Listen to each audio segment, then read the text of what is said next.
मर जा, मेरा जायंट गोड एम्परर इनविंसिबल है। फरदीन ने जायंट गोड एम्परर को कंट्रोल करते हुए टायरेंट बेहेमोथ पर एक जोरदार पंच मारा। आशु का दिल एकदम से कांपा और टायरेंट बेहेमोथ तुरंत उसके पास लौट आया। उसे पता था कि फरदीन का गार्जियन स्ट्रेंथ को रिफ्लेक्ट करने में माहिर है, इसलिए टायरेंट बेहेमोथ जैसा स्ट्रेंथ टाइप कंपेनियन बीस्ट इस फाइट के लिए सूटेबल नहीं था। अब टायरेंट बेहेमोथ के बिना तू मुझसे कैसे लड़ेगा? आशु, बाहर निकल और मौत को गले लगा। मैं तेरी लाश को बिना नुकसान पहुंचाए छोड़ दूंगा। फरदीन उसका पीछा करते हुए उसे भड़काने की कोशिश कर रहा था, लेकिन आशु जरा भी विचलित नहीं हुआ। वह तेजी से मूव करते हुए साथ ही साथ यह भी सोच रहा था कि जायंट गोड एम्परर को कैसे मारा जाए।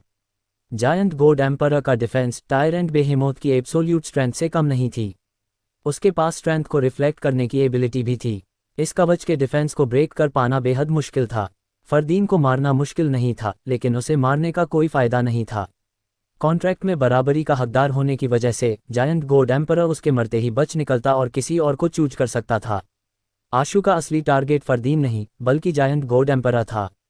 अच्छी बात बस इतनी है कि यह जायंट गोड एम्परर शायद टेरर ट्रांसफॉर्मेशन की एबिलिटी नहीं रखता, जिसका मतलब है कि उसे मारने का एक चांस अब भी है, आशु ने सोचा। अगर कोई मामूली गार्जियन होता तो आशु अब तक इनविजिबिलिटी रोब की मदद से उस पर चुपके से हमला करके उसे खत्म कर चुका होता। लेकिन जायंट गोड एम्परर का डिफेंस बहुत ही पावरफुल था। ये वह प्रॉब्लम नहीं थी जिसे किसी स्नीकी अटैक से हल किया जा सकता। फरदीन आशु के और भी करीब आता जा रहा था।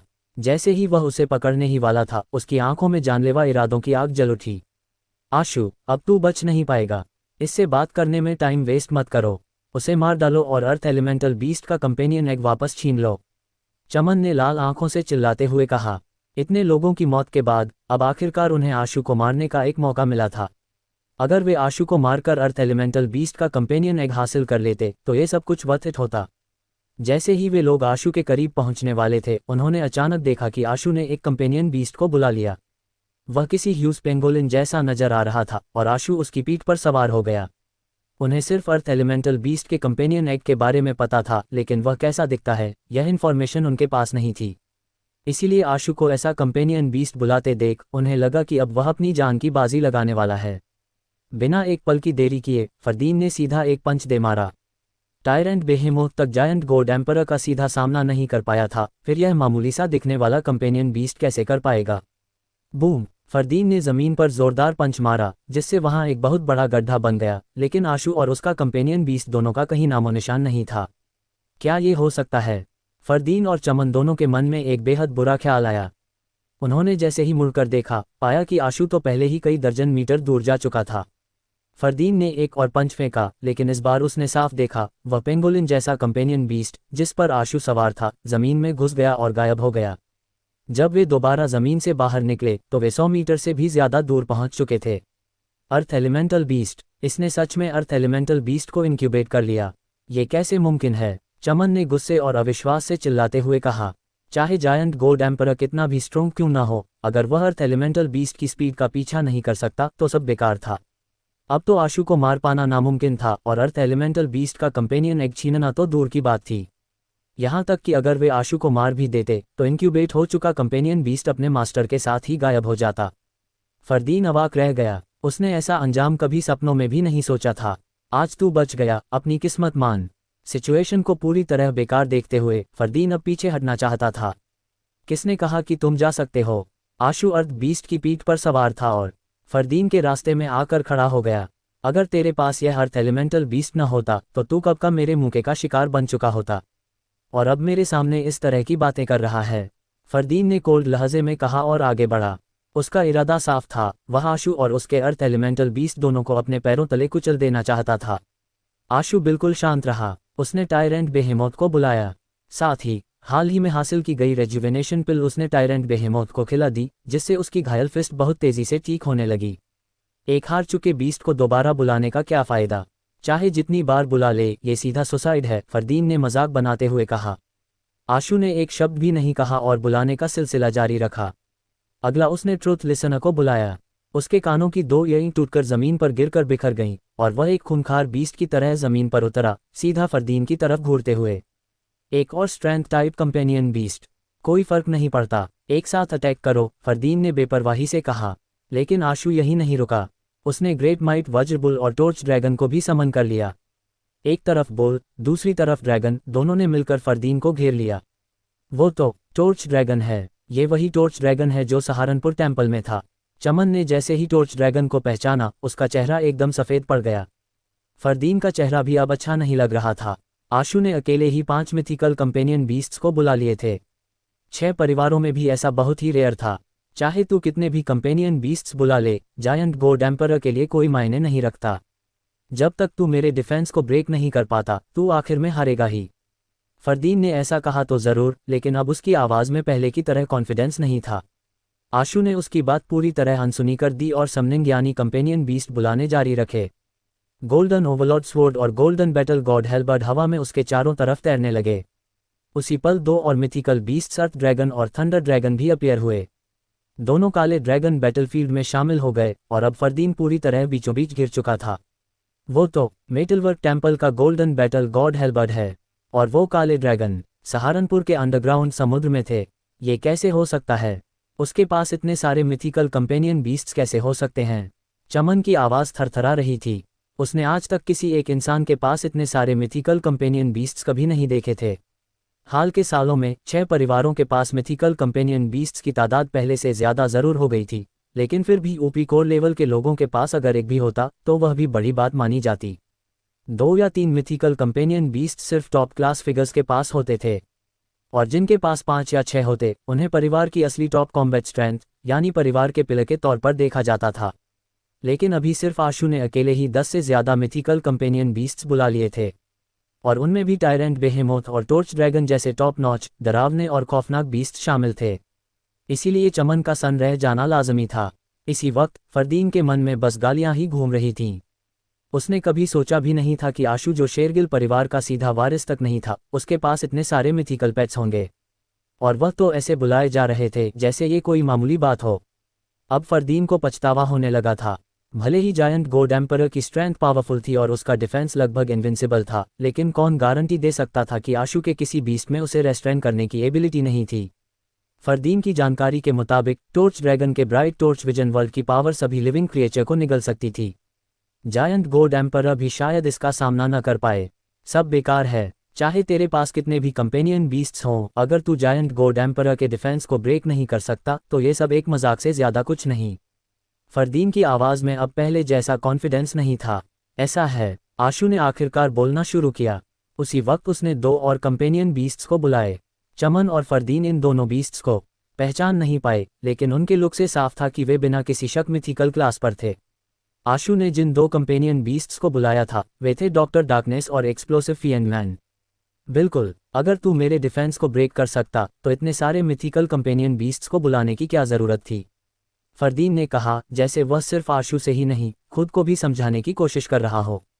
बहुत जल्दी तुम्हें समझ आ जाएगा कि इतने सारे मिथिकल कंपेनियन बीस्ट्स का क्या यूज़ है। आशु ने अपना हाथ लहराया और उसके साथ ही टेरिफाइंग मिथिकल कंपेनियन बीस्ट्स की आर्मी जायंट गोड एम्परर की तरफ टूट पड़ी। इतने सारे खौफनाक मिथिकल कंपेनियन बीस्ट्स को एक साथ अपनी तरफ आते देख फरदीन की रीढ़ तक में झुंझुनी दौड़ गई, लेकिन अब उसके पास पीछे हटने का कोई रास्ता नहीं था।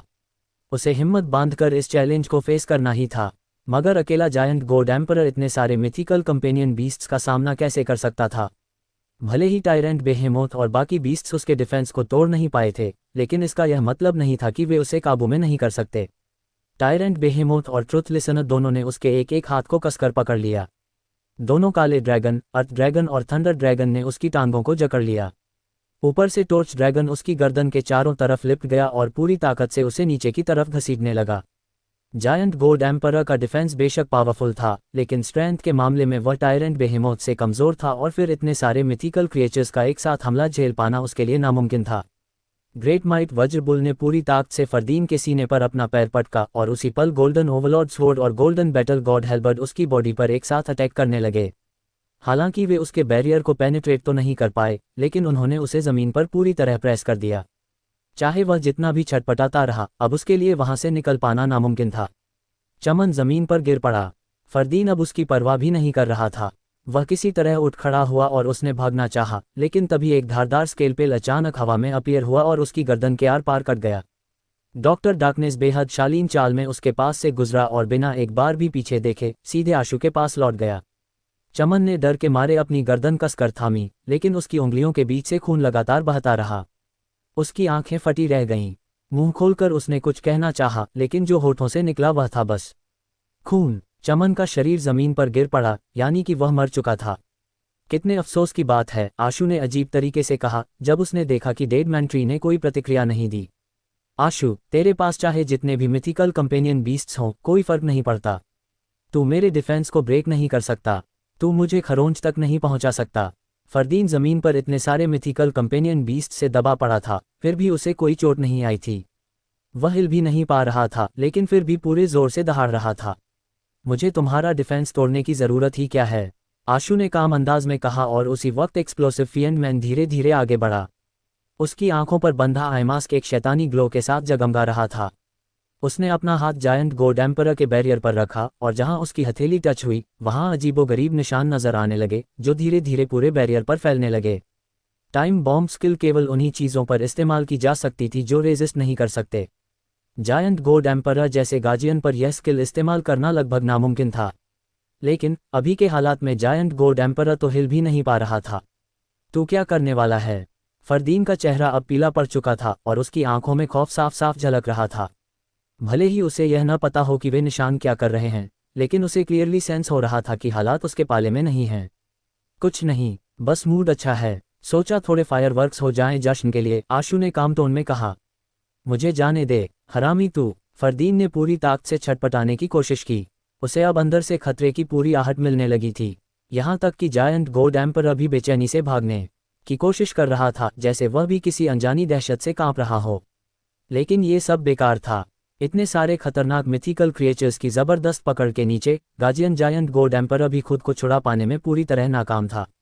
आखिरकार उसने हाल ही में ही अपने कोकून से बाहर निकलकर यह फॉर्म ली थी।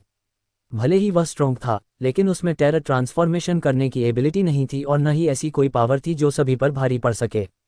गोल्डन बैरियर पर अजीब निशानों की तादाद लगातार बढ़ती जा रही थी। उन सभी से एक खतरनाक पर्पल ग्लो निकल रहा था, जैसे किसी मकड़ी का जाला। वह पूरे बैरियर को धीरे धीरे ढंक चुका था।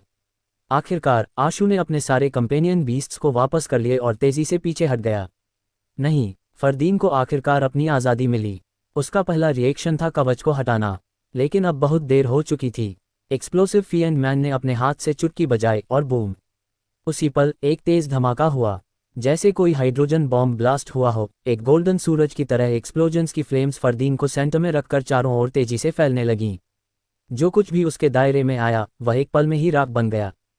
एक्सप्लोसिव फिएंड मैन के जायंट गोड एम्परर के सबसे स्ट्रॉन्ग बैरियर को डेटोनेट करने के चलते इतनी जबरदस्त पावर प्रोड्यूस हुई कि फरदीन को चीखने का भी मौका नहीं मिला।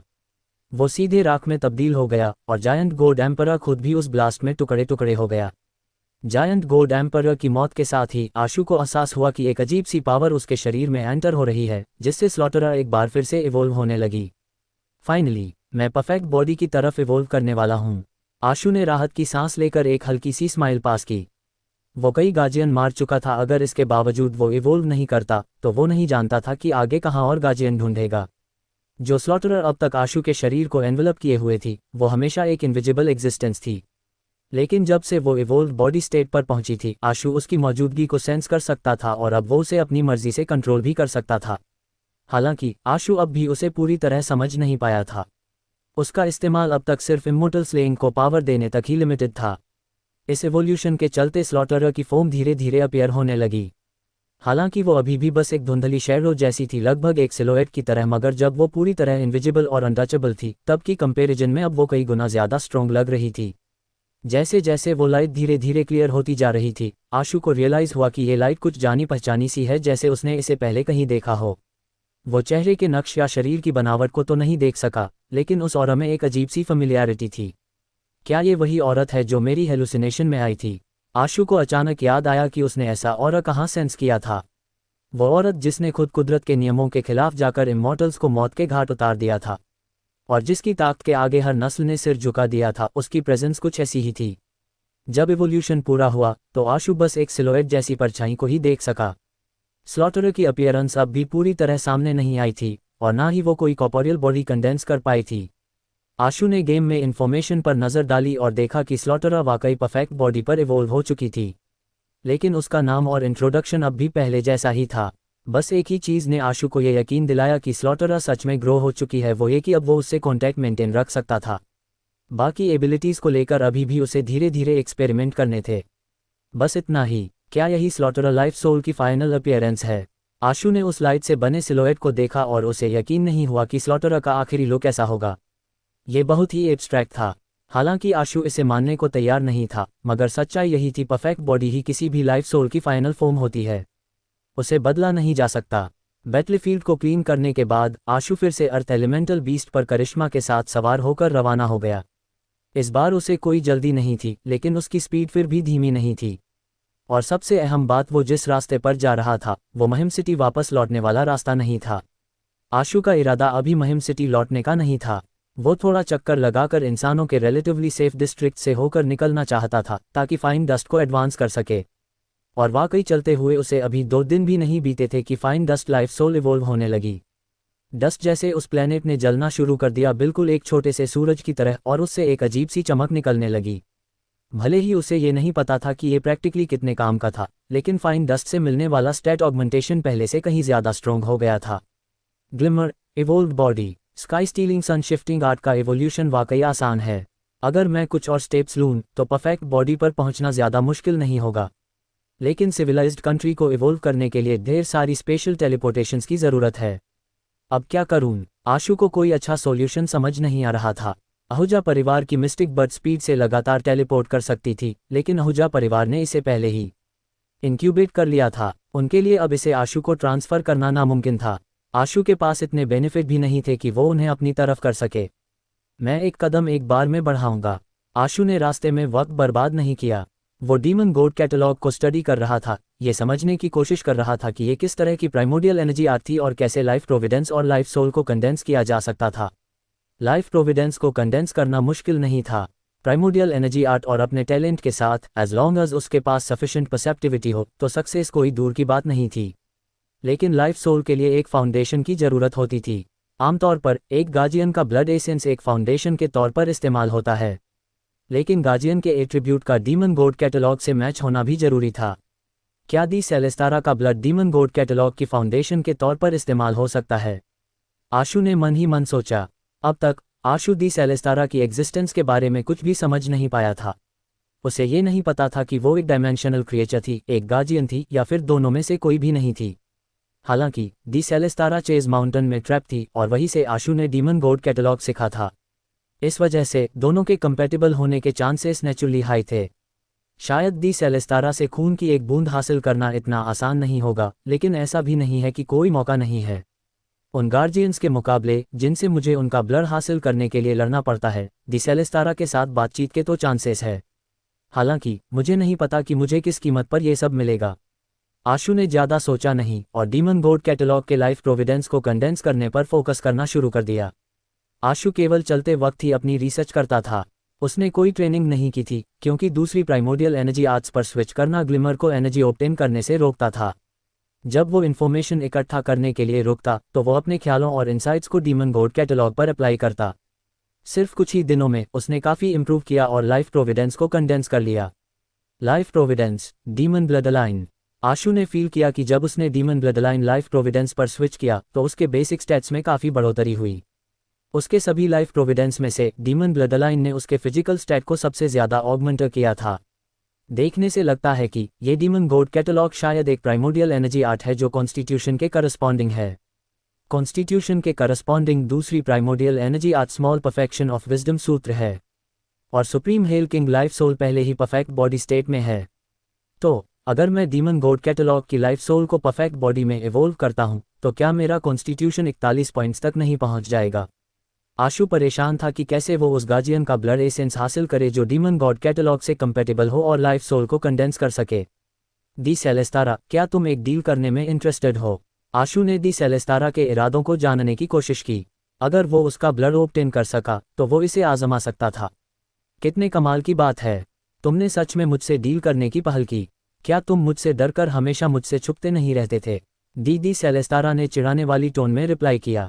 मैं तुमसे नहीं बच रहा हूँ, बस बहुत बिजी हूँ और वक्त नहीं मिल पा रहा है, वरना मैं चेज माउंटेन जरूर आता तुम्हें मिलने। आशु ने झूठी बात करते हुए कहा। ठीक है, तो आओ। मैं तुम्हारा इंतजार करूंगी, दीदी सेलेस्टारा ने कहा। मैं अब साउथ डिस्ट्रिक्ट के पास हूँ। सच में वापस नहीं आ सकता। जब लौटूंगा तो जरूर तुम्हें मिलने आऊंगा। आशु ने एक और मैसेज भेजा। क्या तुम उस डील में दिलचस्पी रखती हो जिसके बारे में मैं बात कर रहा हूँ? चाहिए क्या तुम्हें? दी सेलेस्टारा ने सीधा सवाल किया। मुझे तुम्हारे ब्लड एसेंस की एक ड्रॉप चाहिए। आशु ने दांतों तले जीभ दबाते हुए मैसेज भेजा।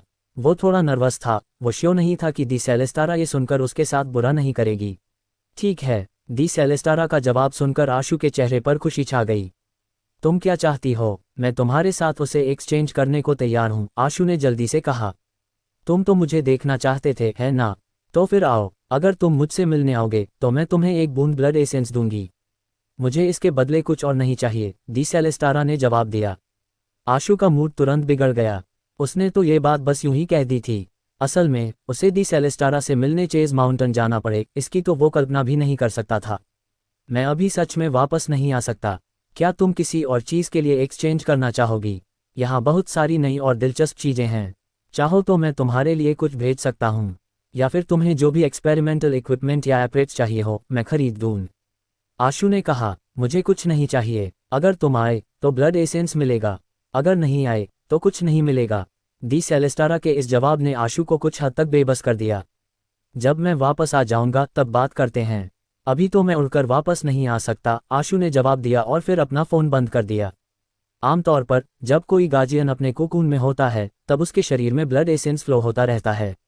लेकिन जैसे ही वो कोकून से बाहर आता है वो ब्लड एसेंस उसके शरीर में पूरी तरह से फ्यूज हो जाता है। ऐसे में दोबारा ब्लड एसेंस हासिल करना आसान नहीं होता। हो सकता है कि दी सेलेस्टारा का ब्लड एसेंस किसी काम का ना हो। थोड़ी देर सोचने के बाद आशु को लगा कि चेज माउंटेन जाना फिलहाल सही फैसला नहीं होगा, क्योंकि ये डीमन गॉड कैटलॉग है और 9 काले ड्रैगन भी असल में डीमन ड्रैगन ही हैं। और जिस गार्जियन को वे प्रोटेक्ट कर रहे हैं वो शायद इस डीमन गॉड कैटलॉग के साथ कंपैटिबल हो सकता है। इसी ख्याल के साथ आशु ने गेम लॉन्च किया और अंडरग्राउंड समुद्र की तरफ दौड़ा ताकि उस गार्जियन का एक बूंद ब्लड एसेंस हासिल कर सके। लेकिन वो बेकार साबित हुआ। डीमन गॉड कैटलॉग ने उसे एब्जॉर्ब भी नहीं किया। वो इन सिटी भी गया ये सोचकर कि शायद वहाँ कुछ काम बन जाए, मगर आउटकम वैसा ही रहा। दोनों गार्जियन का blood essence demon God catalogue के लिए बेकार साबित हुआ। हालांकि इसका ये मतलब भी हुआ कि डीमन गॉड कैटलॉग का कोई प्राइमोर्डियल एनर्जी स्टेट नहीं था। ये रास्ता तो काम नहीं कर रहा, आशु ने सोचा। अब उसे कोई और सॉल्यूशन ढूंढना पड़ेगा। शायद ऐसे गार्जियन ढूंढने होंगे जो अब तक अपने कोकून से बाहर नहीं निकले। डिंग। अब सिचुएशन ये थी कि उसकी ज़्यादातर लाइफ सोल और प्राइमोर्डियल एनर्जी आज से एक बॉटलनेक पर पहुंच चुकी थी। ऐसे में आशु के पास बस एक ही रास्ता बचा, गेम खेलना और डंजन क्लियर करना। इस बार एंडलेस सी ऑफ स्टॉर्स में शिकार करते हुए उसने वर्मिलियन बर्ड के 7 मैंशंस को पूरा कर लिया। वो सातों प्राइमोर्डियल एनर्जी स्किल्स ठीक वैसी ही थी जैसी ईस्ट के 7 मैंशंस की, और जब उन्हें कंबाइन किया गया तो वे एक ही स्किल में बदल गईं। जब वो स्किल एक्टिवेट करता तो उसके चारों ओर एक वर्मिलियन बर्ड की परछाई घूमने लगती। बिल्कुल ईस्ट के 7 मैंशंस की तरह ये भी सभी primordial energy skills barrier type की थीं। हालांकि उस प्राइमोर्डियल एनर्जी स्किल का लेवल नहीं बढ़ा। क्या वाकई मुझे सारे 28 लूना मैंशन स्किल्स इकट्ठा करनी पड़ेंगी ताकि उनकी असली ताकत सामने आ सके? आशु ने मन ही मन सोचा, लेकिन उसके पास कोई और रास्ता नहीं था। उसे शिकार का सिलसिला जारी रखना ही पड़ा। नॉर्दर्न ब्लैक टोर्टोइस के 7 मैंशंस और वेस्टर्न वाइट टाइगर के 7 मैंशंस दोनों में एक एक स्किल की कमी थी, और इन्हें फार्म करना तो जैसे किसी श्राप से कम नहीं था। आशु को याद नहीं था कि वो कितनी बार कोशिश कर चुका था और हर बार नाकाम हुआ। आशु ने जानबूझकर कुछ और बार शिकार किया, और एक खुशनसीब मोड़ पर आखिरकार उसे वेस्टर्न वाइट टाइगर की 7 प्राइमोर्डियल एनर्जी स्किल्स मिल ही गईं। जब ये 7 स्किल्स एक साथ मर्ज हुईं तो जो नई प्राइमोर्डियल एनर्जी स्किल सामने आए वो भी अजूर ड्रैगन और वर्मिलियन बर्ड जैसी ही थी, यानी कि एक प्रोटेक्टिव एनर्जी स्किल। लेकिन फिर भी उसका लेवल नहीं बढ़ा। अब आशु ने पूरी ताकत झोंक दी। वो बार बार एंडलेस सी ऑफ स्टॉर्स को फार्म करता गया। उसे हर हाल में आखिरी स्किल निकालनी थी ताकि ये पता चल सके कि जब सारी 28 लूना मैंशन स्किल्स इकट्ठा हो जाएं तब असल में क्या होगा। हालांकि आशु ने करीब 10 दिन तक लगातार शिकार किया और अनगिनत बार अपना खून बहाकर खुद को रिवाइव किया, लेकिन आखिरी मैंशन की स्किल कभी भी ड्रॉप नहीं हुई। फिर भी इस दौरान एक अच्छी बात यह हुई कि उसे एक और demon blood true dragon companion egg मिल गया। इसके स्टैट्स पहले 2 एग्स जैसे ही थे, लेकिन ये वाला हेवन ड्रैगन था। अब आशु के पास 9 डीमन ब्लड ट्रू ड्रैगन्स में से हेवन, अर्थ और थंडर थे। लेकिन जब उसने इन तीनों ब्लैक ड्रैगन्स को फ्यूज करने की कोशिश की तो वो नाकाम रहा। उसने कितने भी कॉम्बिनेशन आजमा लिए, हर बार यही इशारा मिला कि मेन बॉडी की कमी है। ये मेन बॉडी क्या बला है? कहीं ऐसा तो नहीं कि जिस डीमन ब्लड ट्रू ड्रैगन के पास लिमिटलेस ड्रैगन पल है वही 9 ब्लैक ड्रैगन्स का मेन बॉडी हो? आशु ने अंदाजा लगाया, लेकिन जब तक वो limitless true dragon companion egg हासिल ही नहीं कर लेता तब तक उसका ये अंदाजा बिल्कुल बेकार था। हर बार जब आशु रेस्पॉन्ड करता तो वो फिर से बेबी टाइगर का शिकार जरूर करता, लेकिन इतनी लंबी मेहनत के बाद भी कोई कंपेनियन एग ड्रॉप नहीं हुआ। कुछ मिथिकल क्रिएचर्स के साथ भी यही हुआ, उनके कंपेनियन एग्स का ड्रॉप होना बेहद डिफिकल्ट था। अगर विशानग्र भी टॉर्च ड्रैगन की तरह एक सिंगल एट्रीब्यूट कंपेनियन बीस्ट है तो फिर इतनी बार फार्म करने के बाद एक एग तो ड्रॉप होना चाहिए था, है ना? या फिर मेरी फॉर्मिंग की टेक्निक ही गलत है? जैसे मेडुसा के लिए एक स्पेशल तरीका चाहिए होता है, क्या वैसे ही विशानग्र के लिए भी कोई स्पेशल कंडीशन होती है जिससे कंपेनियन एग ड्रॉप हो? थोड़े वक्त तक सोचने के बाद आशु के मन में एक पॉसिबिलिटी आई, कहीं ऐसा तो नहीं कि विशानग्र से तभी कंपेनियन एग ड्रॉप होता है जब उसे कोई ऐसा मारता है जिसका लाइफ प्रोविडेंस बेहद फेरोशियस हो। इस थ्योरी को टेस्ट करने के लिए आशु ने उसे आजमाने का फैसला किया। फीएंड आर्मर टाइगर सोल जनरल का लाइफ प्रोविडेंस वाकई बेहद फेरोशियस था, लेकिन वो अभी भी सिर्फ एपिक क्लास पर था। ऐसे में विशानग्र जैसे खतरनाक मिथिकल क्रिएचर को मार पाना बिल्कुल भी मुमकिन नहीं था। शुक्र है कि आशु के पास काफ़ी मिथिकल कंपेनियन बीस्ट्स थे। बिना कोई देरी किए उसने तुरंत अपनी मिथिकल पेट टीम को बुलाए और उन्हें लेकर विशानग्र टेम्पल में धावा बोल दिया। सबने मिलकर विशानग्र पर चारों तरफ से अटैक किया और उसे पीट पीट कर बुरी तरह कुचल दिया। इसके बाद फीएंड आर्मर टाइगर सोल जनरल सामने आया और लगातार अटैक करता रहा, बार बार बिना रुके। आधे घंटे से ज़्यादा वक्त तक लगातार हमला करने के बाद आखिरकार उसने विशानग्र को मार डाला। मिथिकल क्रिएचर विशानग्र मारा गया, कंपेनियन एग ड्रॉप हुआ है। ये सच में काम कर गया। आशु की आंखों में हैरानी साफ झलक रही थी। आशु का मुंह देर तक खुला का खुला रह गया। ये तो बस एक अचानक आया हुआ आइडिया था जिसे उसने यूं ही ट्राई कर लिया था, मगर किसे पता था कि वाकई ये काम कर जाएगा। अगर पता होता कि ऐसा होगा तो मैं विशानग्र को बहुत पहले कंपेनियन एग ड्रॉप करवाकर निपटा देता। फिर इतने वक्त तक क्यों इंतजार करता? आशु ने गहरी सांस ली। कभी कभी ब्रूट फोर्स सच में फेल हो जाती है और असली अहमियत अक्ल की होती है।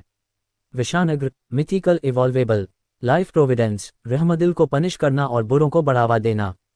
Life soul, companion with evil, wheel of destiny, ferocious and evil.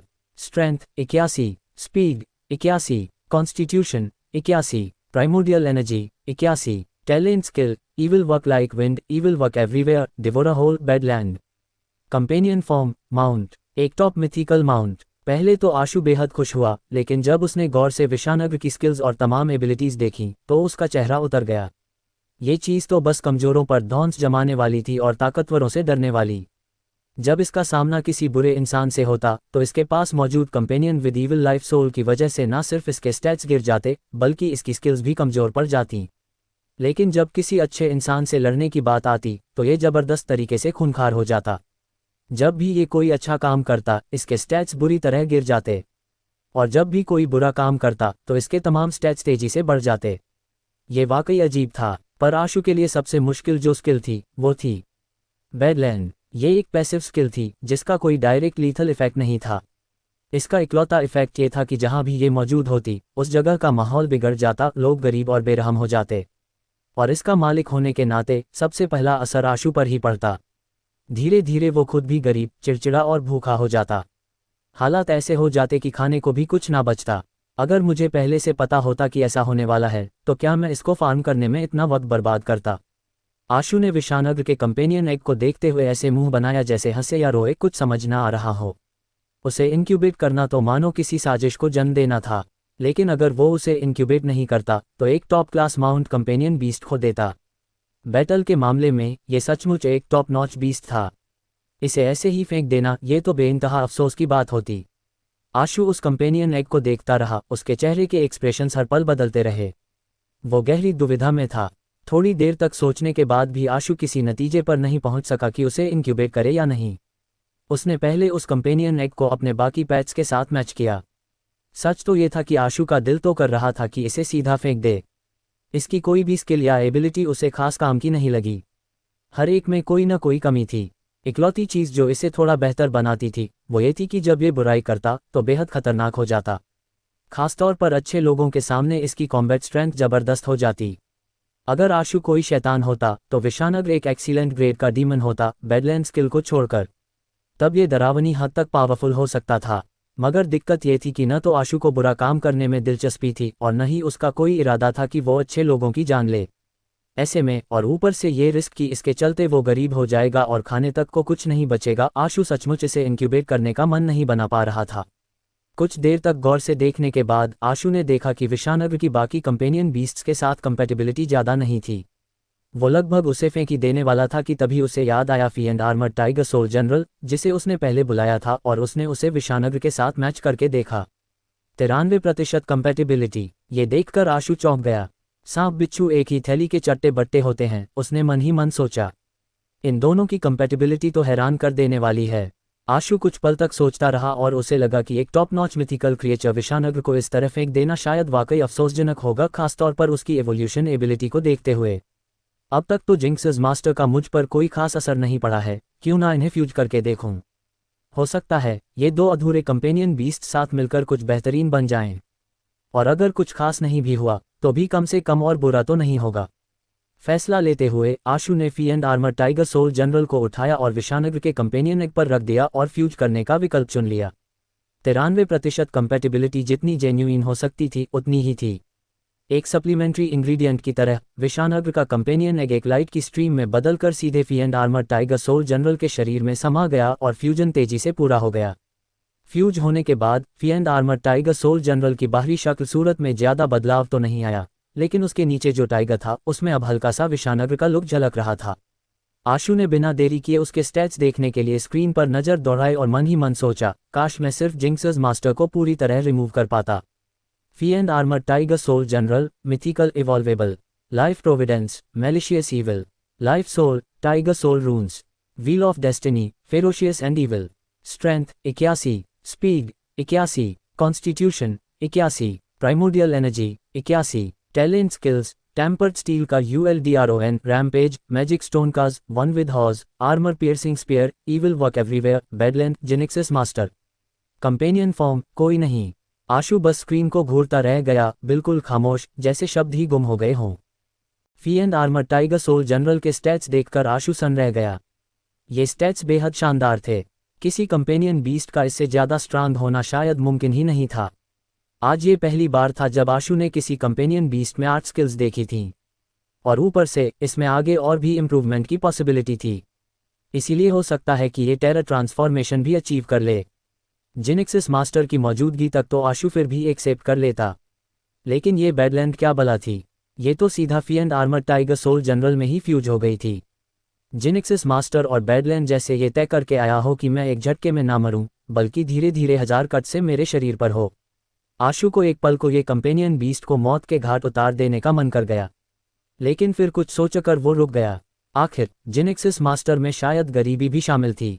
अब उसमें बैडलैंड और जुड़ भी गई तो क्या फ़र्क पड़ता है। पहले जिनिक्सिस मास्टर का उस पर कोई असर नहीं हुआ करता था।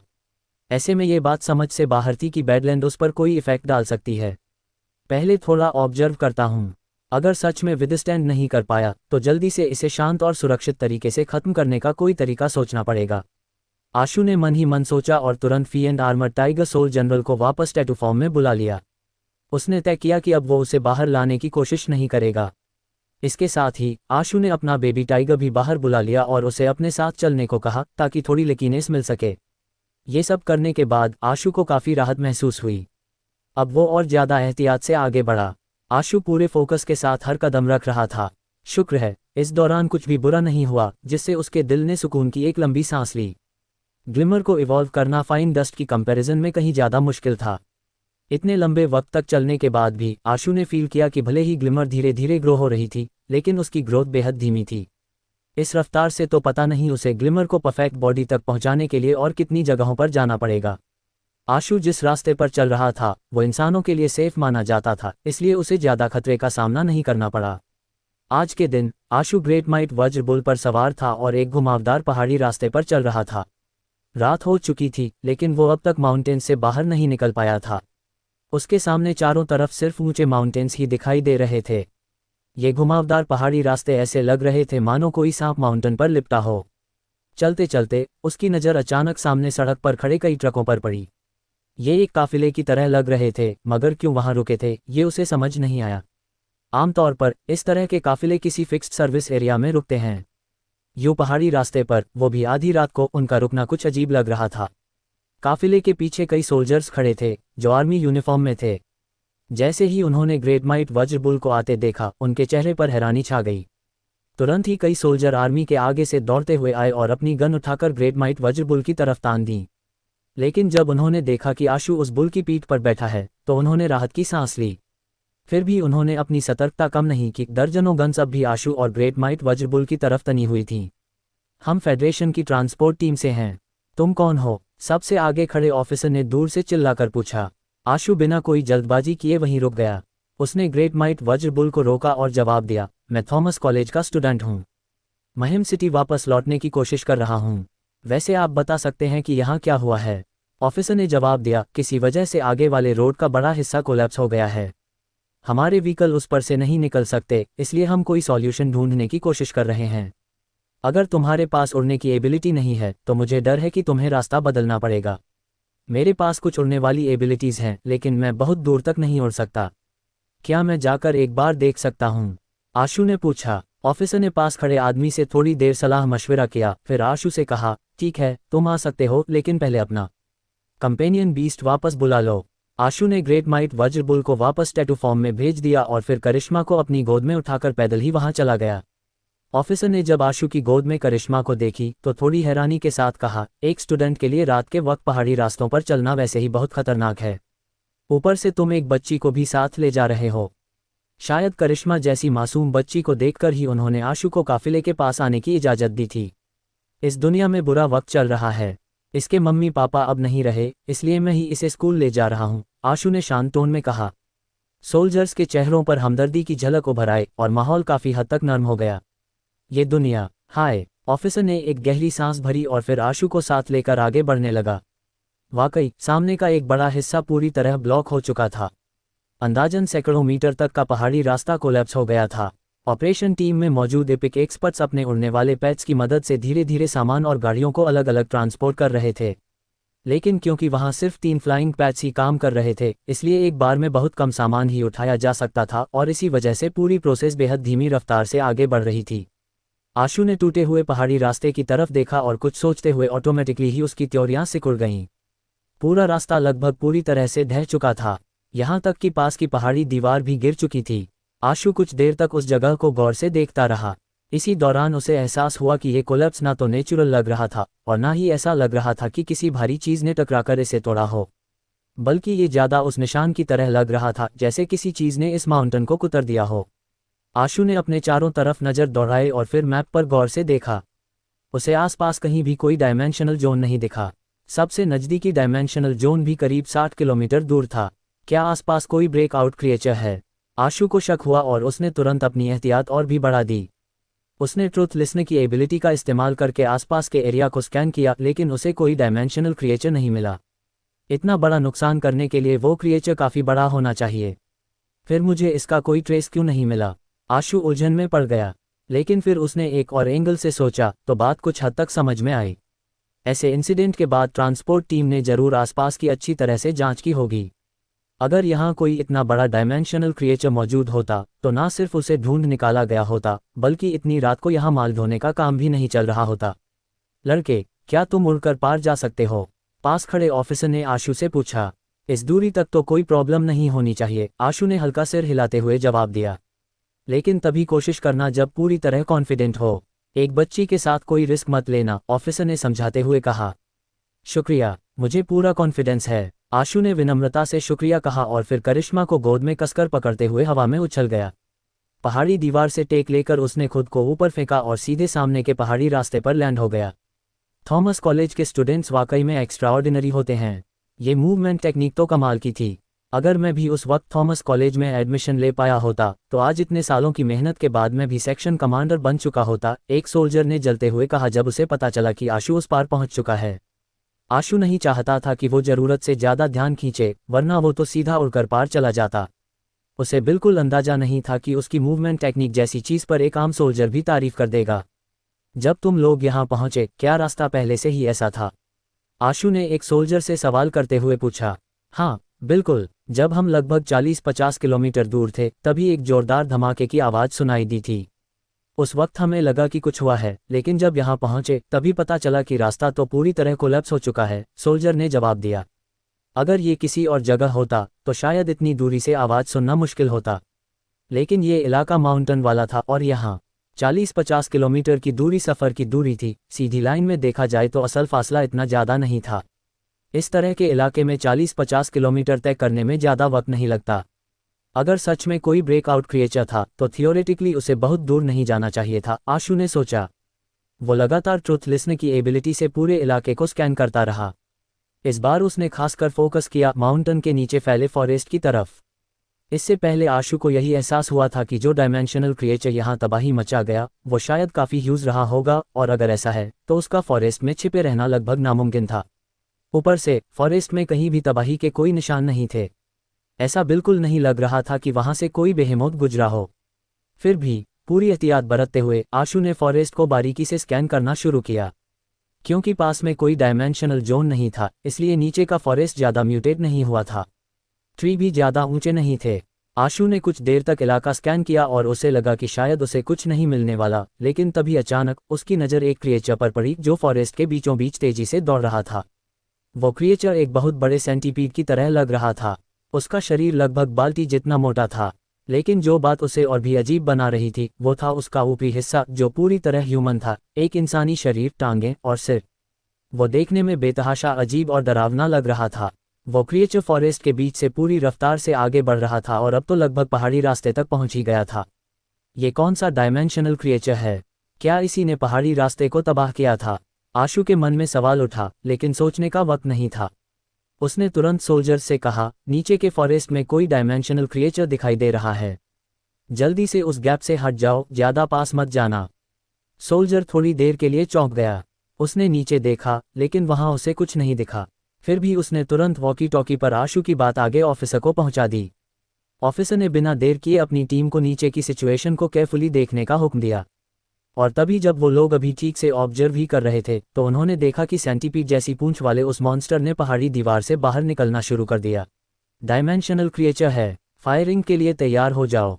ऑफिसर ने तुरंत ऑर्डर इश्यू कर दिया, जिसके साथ ही प्राइमोडियल गोल्ड बुलेट्स की बारिश उस डायमेंशनल क्रिएचर पर होने लगी। हार्ड बुलेट्स मानो किसी रबर पर शूट हो रही हों और वे सीधे उसके शरीर से जाकर चिपक गईं। मगर सबसे डरावनी बात यह थी कि वे बुलेट्स जल्दी ही उसके शरीर में मेल्ट होने लगीं, जैसे उसका शरीर उन्हें एब्जॉर्ब कर रहा हो। जब दिखा कि प्राइमोडियल गोल्ड बुलेट्स का कोई असर नहीं हो रहा तो उस इपिक ऑफिसर ने आसमान में मौजूद एक जायंट ईगल कंपेनियन बीस्ट को हुक्म दिया कि वो ऊपर से एक क्लॉ बीम रिलीज कर उस मॉन्स्टर पर हमला करे। मॉन्स्टर ने ऊपर देखा और उस जायंट ईगल की तरफ एक नज़र डाली, जिसके बाद उसकी आंखों से एक ब्लड रेड बीम निकली। जैसे ही वो बीम ईगल के शरीर से टकराए, वो सीधे आसमान से नीचे गिरने लगी और हवा में गिरते ही उसका पूरा शरीर मेल्ट होकर खून के तालाब में बदल गया। ऑफिसर बुरी तरह चौंक गया। उनके ट्रांसपोर्ट ग्रुप में 2 इपिक ऑफिसर थे और मिलाकर उनके पास 5 इपिक कंपेनियन बीस्ट्स थे। इतनी स्ट्रेंथ होने के बाद भी वे सिर्फ मिथिकल क्रिएचर से ही हार मान सकते थे, मगर आमतौर पर तो किसी भी इमरजेंसी से निपटने के लिए ये काफ़ी होता। अब एक इपिक लाइटनिंग ईगल को सिर्फ एक स्ट्राइक में मार दिया गया था। ऐसी स्ट्रेंथ ने तो इपिक स्टेज की लिमिट्स को भी पार कर दिया था। पीछे हटो, सब तुरंत रिट्रीट करो, ऑफिसर ने ऑर्डर दिया, लेकिन अब बहुत देर हो चुकी थी। सोल्जर्स अभी ट्रक में चढ़ भी नहीं पाए थे कि मॉन्स्टर पहले ही पहाड़ी दीवार पर चढ़ आया। उसकी आंखों में एक तरह का रेड ग्लो भर चुका था। जब उसकी बीम ट्रक पर पड़ी तो वो पिघल गया। हर किसी के दिल पर जैसे डर का साया छा गया था। इतने खौफनाक डायमेंशनल क्रिएचर का सामना करके अब तो उनकी जिंदगी ही खतरे में लग रही थी। रिट्रीट, तुरंत रिट्रीट करो, कमांडर चेकरी और मैं कवरेज देंगे, बाकी सब लोग फौरन पीछे हट जाओ। सामान को छोड़ दो, कोई फर्क नहीं पड़ता, तुरंत पीछे हटो, ऑफिसर दहाड़ते हुए बोला और उसी पल अपने कंपेनियन बीस्ट्स को बुलाए ताकि वो मॉन्स्टर को रोक सकें और बाकियों के रिट्रीट का रास्ता बना सकें। मॉन्स्टर का शरीर जो कई दर्जन मीटर लंबा था पहाड़ी दीवार पर चढ़ आया और एक अजीब दहला देने वाली दहाड़ मारी, जिसके बाद उसकी खून जैसी आंखों से रेड बीम्स निकलीं और सीधे ऑफिसर की तरफ बढ़ गईं। ऑफिसर ने तुरंत डोज किया। उसी पल उसने अपने हाथ में मौजूद एपिक कंपेनियन बीस्ट स्वॉर्ड से एक जबरदस्त स्वॉर्ड बीम स्लैश की। उसे उम्मीद थी कि वो इस मॉन्स्टर के सेंटीपीड जैसे शरीर को स्लाइस कर देगी, लेकिन जैसे ही उसने मूव किया, मॉन्स्टर का वो सेंटीपीड जैसा शरीर एक जोरदार लहर की तरह उसकी तरफ बढ़ गया। उसके अनगिनत पैर उसके शरीर को जकड़ने ही वाले थे। ऑफिसर की स्वॉर्ड बीम सेंटीपीड पर जाकर लैंड हुई, मगर जैसे कांच टूटने पर बिखर जाता है, ठीक वैसे ही वो बीम चकनाचूर होकर बिखर गई। वो मॉन्स्टर को जरा भी डैमेज नहीं दे सकी। सब खत्म हो गया। ऑफिसर का चेहरा सफ़ेद पड़ गया था। उसने पूरी कोशिश की थी पीछे हटने की, मगर स्पीड का फ़र्क इतना ज़्यादा था कि वो सेंटीपीड के अटैक से बच ही नहीं पाया। अचानक आसमान से एक गोल्डन स्वॉर्ड बीम लाइटनिंग की तरह नीचे गिरी, इतनी तेज और इल्यूमिनेटिंग कि सबकी आंखें चौंधिया गईं। अगले ही पल उन्होंने देखा कि वही गोल्डन स्वॉर्ड बीम उस मॉन्स्टर के शरीर को बीच से चीरते हुए 2 हिस्सों में काट गई। मॉन्स्टर चीख तक नहीं सका और उसका शरीर 2 टुकड़ों में बंट गया और वो सीधा खाई में जा गिरा। उसी पल जहां वो गोल्डन स्वॉर्ड बीम गायब हुई थी, वहां एक शख्स नजर आया।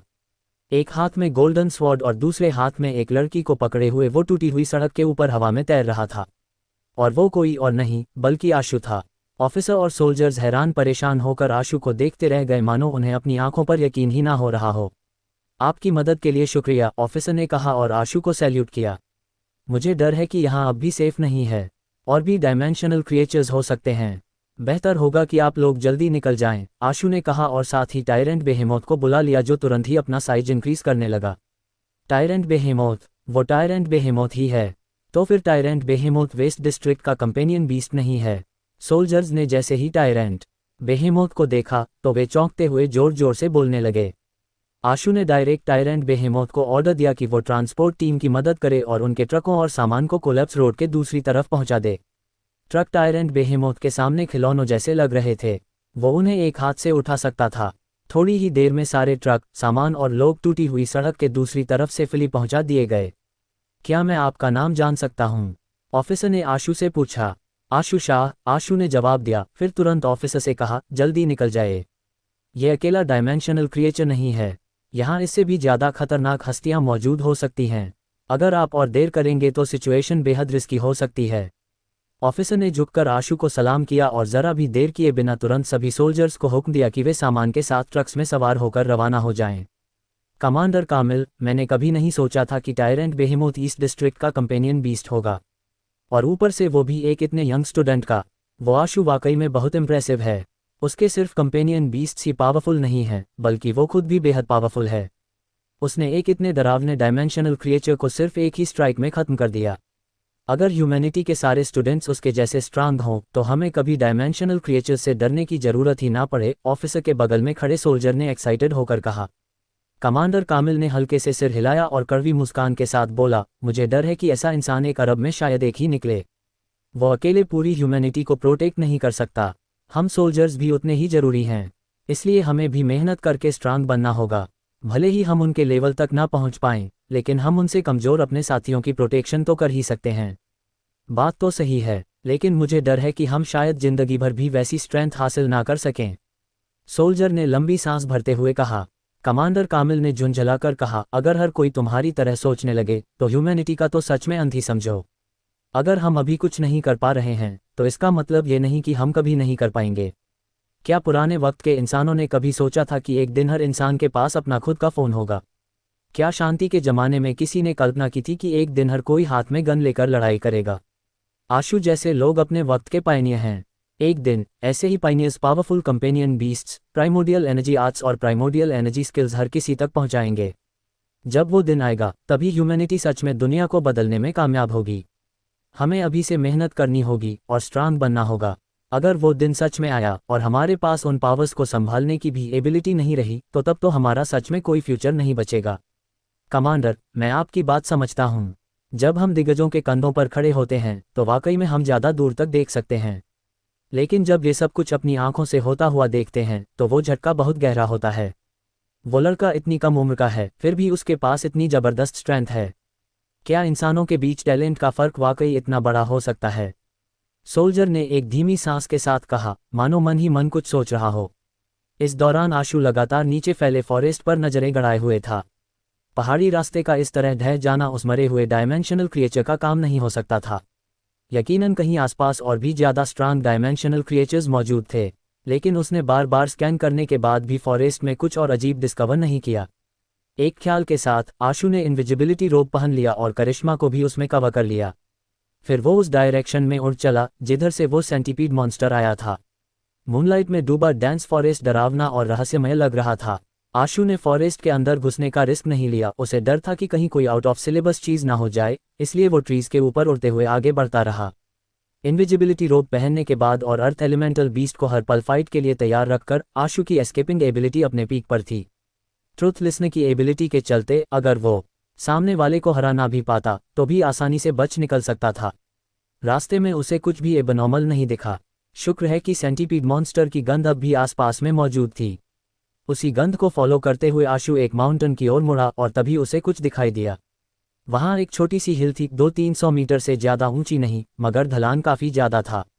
उस हिल की पीक पर एक इमारत बनी थी जो देखने में किसी टेम्पल जैसी लग रही थी। इतनी सुनसान जगह में अर्थ टेम्पल। आशु थोड़ा हैरान रह गया। उसने पूरी हिल को गौर से देखा, लेकिन ऊपर तक जाने वाली कोई भी पत्थर की सीढ़ियां उसे नजर नहीं आईं। अजीब है, सीढ़ियां ही नहीं हैं, तो फिर पुराने लोग इसे बनाते समय ऊपर कैसे पहुंचे होंगे। आशु ने टेम्पल को गौर से देखा और तभी उसकी नज़र अंदर जलती हुई इंसेंस पर पड़ी। टेम्पल में वाकई में इंसेंस बन हो रही थी। टेम्पल के एंट्रेंस के ऊपर एक वुडन प्लाक टंगा हुआ था जिस पर लिखा हुआ था माउंटेन गॉड टेम्पल। तो ये अर्थ टेम्पल नहीं बल्कि माउंटेन गॉड टेम्पल है। आशु ने हल्की सी त्योरियां चढ़ा लीं।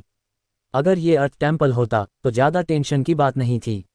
ईस्ट डिस्ट्रिक्ट के अर्थ टेम्पल्स का नेचर लगभग एक जैसा होता है। आमतौर पर वहाँ ज़्यादा खतरा नहीं होता, बल्कि कई बार तो वहाँ से फ़ायदे भी मिल जाते हैं। लेकिन माउंटेन गॉड टेम्पल्स का मामला अलग होता है। ये टेम्पल दो तरह के होते हैं, एक वो जो ऑर्थोडॉक्स गॉड को कॉन्सेक्रेट होते हैं और दूसरे वो जो ईविल गॉड्स की वर्शिप करते हैं। ऑर्थोडॉक्स माउंटेन गॉड टेम्पल्स का नेचर अर्थ टेम्पल जैसा ही होता है, यानी वे ज़्यादा खतरनाक नहीं होते। लेकिन अगर ये किसी ईविल गॉड को कॉन्सेक्रेट है तो फिर सिचुएशन वाकई में बेहद खतरनाक हो सकती है। कुछ सो कॉल्ड माउंटेन गॉड असल में वो डीमंस होते थे जिन्होंने माउंटेन्स में रहते रहते सेंटियंस डेवलप कर ली थी। ऐसे डीमंस में कुछ अच्छे होते थे तो कुछ बेहद खतरनाक। उनकी पर्सनैलिटी एक दूसरे से बिल्कुल अलग होती थी। उनकी मैजिकल एबिलिटीज़ की वजह से ही इंसानों ने उन्हें माउंटेन गॉड मानकर वर्शिप करनी शुरू कर दी थी। हालांकि ऐसे माउंटेन गॉड जरूरी नहीं कि इंसानों को प्रोटेक्ट ही करें, बल्कि कई माउंटेन गॉड तो इंसानों को बेरहमी से मार डालते थे, उन्हें इस कदर खौफजदा कर देते थे कि इंसानों को मजबूरी में उनकी वर्शिप करनी पड़ती थी। माउंटेन पर बना ये माउंटेन गॉड टेम्पल ज़्यादा बड़ा नहीं था, लेकिन उसकी बनावट बेहद सुंदर और बारीकी से की गई थी। पूरा टेम्पल प्योर वुड से बना था और अंदर इंसेंस बन हो रही थी। क्योंकि प्लाक पर माउंटेन गॉड टेम्पल लिखा हुआ था, आशु को इस बात का अंदाजा नहीं लग पा रहा था कि अंदर मौजूद माउंटेन गॉड किस नेचर के हैं। वो सेंटीपीड मॉन्स्टर यहीं के माउंटेन गॉड टेम्पल से आया होगा, और जिस तरह से रास्ता धंसा हुआ मिला उससे तो यही लगता है कि यहाँ का माउंटेन गॉड शायद किसी इविल गॉड का अवतार है। पहाड़ी रास्ते का गिरना भी इसी के चलते हुआ होगा, आशु ने मन ही मन सोचा। इसके बाद आशु ने ट्रुथ लिसनिंग की पावर को पूरी तरह फोकस करते हुए उसे माउंटेन गॉड टेम्पल की तरफ मोड़ दिया, क्योंकि उसे जानना था कि उस टेम्पल के अंदर क्या छिपा है। क्योंकि एक रहस्यमयी फोर्स ने माउंटेन गॉड टेम्पल को एनवेल्प कर रखा था, तब तक आशु अंदर की सिचुएशन को ठीक से नहीं सुन पा रहा था। लेकिन अब जब ट्रुथ लिसनर अपनी पूरी काबिलियत लगाकर काम कर रहा था तो टेम्पल के भीतर का सीन धीरे धीरे उसके माइंड में उभरने लगा। टेम्पल हॉल काफ़ी साधारण था। एक ऑफरिंग टेबल पर कोई स्टैच्यू मौजूद था, उसके सामने इंसेंस बन हो रही थी और दोनों तरफ कैंडल रखी थी। किसने ये इंसेंस जलाई थी इसका कोई अंदाजा नहीं था, लेकिन जैसे ही आशु ने उस स्टैच्यू को देखा उसका चेहरा अजीब हो गया। ये तो सच में किसी ईविल गॉड का माउंटेन गॉड टेम्पल है। आशु के मन में ख्याल आया, स्नैक इमोर्टल, फॉक्स इमोर्टल और येलो इमोर्टल की वर्शिप तो मैंने देखी है, लेकिन पहली बार किसी को टोड को ऑफरिंग देते हुए देखा है। उसने टेम्पल की ओर देखा और उसकी दिलचस्पी और भी बढ़ गई। माउंटेन गॉड टेम्पल में जो स्टैच्यू कॉन्सेक्रेट था वो किसी बड़े से टोड जैसा लग रहा था। मोटा सा स्टैच्यू मेज पर पसरा हुआ था, आंखें बंद थीं जैसे किसी असीम सुख में लीन हो। उसका पूरा शरीर कॉपर की तरह चमकदार लग रहा था, लेकिन उस पर जगह जगह धब्बे थे जो उसे बेहद भद्दा बना रहे थे। अगर आशु की जगह कोई और होता या खुद आशु ही होता तो वो कभी भी ऐसे किसी माउंटेन गॉड की वर्शिप नहीं करता। लेकिन जब उसने थोड़ा और ध्यान से देखा तो उसे कुछ गड़बड़ सी महसूस हुई। पहली नज़र में वो टोड जैसा ही लग रहा था, लेकिन ज़रा और बारीकी से देखने पर आशु ने नोटिस किया कि वो क्रिएचर एक आम टोड से कुछ अलग था। और तभी जब आशु उसे बेहद गौर से देख ही रहा था उसने देखा कि वो क्रिएचर अपनी आंखें खोलता है और सीधे उसकी ओर देखने लगता है। तो दोस्तों, ये थी आज की कहानी। उम्मीद है आपको ये नॉवेल एक्सप्लेनेशन पसंद आया होगा। अगर आप किसी और नॉवेल को सुनना चाहते हैं या किसी कहानी के बारे में जानना चाहते हैं तो कृपया हमें कमेंट सेक्शन में बताएं। हम आपके लिए और भी रोमांचक और मनोरंजक कहानियां लाते रहेंगे। हमारे चैनल एफएस नोवेल एक्सप्लेनर को सब्सक्राइब करना न भूलें और बेल आइकॉन को दबाएं ताकि आप हमारी कोई भी वीडियो मिस ना करें। और हां, अगले एपिसोड के लिए तैयार रहें। क्योंकि कहानी में अभी और भी ट्विस्ट और टर्न आने बाकी हैं। मिलते हैं अगली कहानी में, तब तक के लिए अलविदा।